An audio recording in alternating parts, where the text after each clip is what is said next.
Now we know what square numbers are and what cube numbers are. We're going to talk about square and cube roots. Now just a quick revision.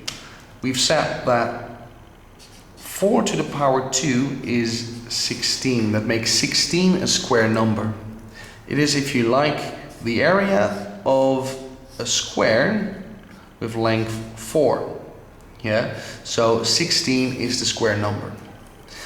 Now the square root and the cube root are exactly the inverse operation. Now the sign for the square root looks like this, and inside you'll find a number, for instance 25. And the question is, there is a square with an area of 25. Let me sketch that like this. It's a square and the area is 25. What is the length of this square? So which number times itself is 25? And indeed the answer to that is 5. I could do the square root of 49. Which number times itself is going to give me 49? And the answer to that is 7. So the answer to the square root of 49 equals 7. But you can also get the square root of, for instance, 3. Now which number times itself is 3? Now we need a calculator to work that out. Yeah? So we can use the square root sign of 3 equals, and then it's giving me 1.73205, and continues. So to 3 significant figures, that will be 1.73. But often, when you're asked to find the square root of a number, there will be a square number inside. So the square root of 25, it's 5, because 5 times 5 is 25.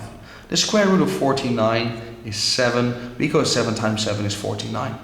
Yeah? The square root of, if I can squeeze that one in here, the square root of 64 equals 8, because 8 times 8 is 64.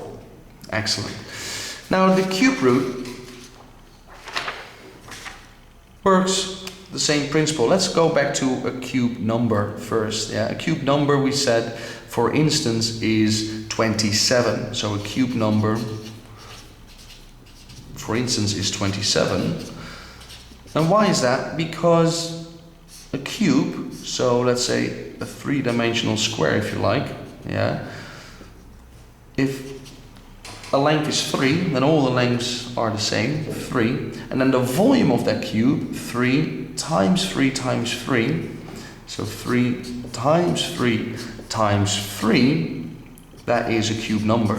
And 3 times 3 is 9, times 3, 27. So 27 is a cube number. Now the cube root is exactly the inverse operation, and it has a similar sign as the square root, only you'll find a little 3 there now to distinguish between the cube root and the square root. And I'll say something about that in a minute. So the cube root of 27 equals 3. Why? Because 3 to the power 3, if you like, is 27. 3 times 3 times 3 is 27. The cube root of 8 equals, which number times itself is 8? The answer to that question is 2. Now, back to the square roots. We just write the square root sign like this. However, officially, there is a 2 here as well. So 5 to the power 2 is 25. 7 to the power 2 is 49. But for the square root, because that's the most common root we use, we don't write the 2. When there's nothing there, we talk about the square root. However, if we talk about the cube root, we have to put that 3 there. Otherwise, we talk about the square root. Now, if we just go a little bit further, then perhaps you should be able to do. But if you understand, you can understand this. What about here? The 4th root of 16. You have any idea? So which number times itself is 16? The answer to that is 2. Because 2 times 2 times 2 times 2, 4 times, that is 2 times 2 is 4, 8, 16. Okay? But cube roots, you'll see the 3 there. 3 to the power of 3 is 27. The cube root of 8, the answer is 2, because 2 to the power of 3 is 8. And square roots, the square root of 25 is 5, because 5 times 5 is 25.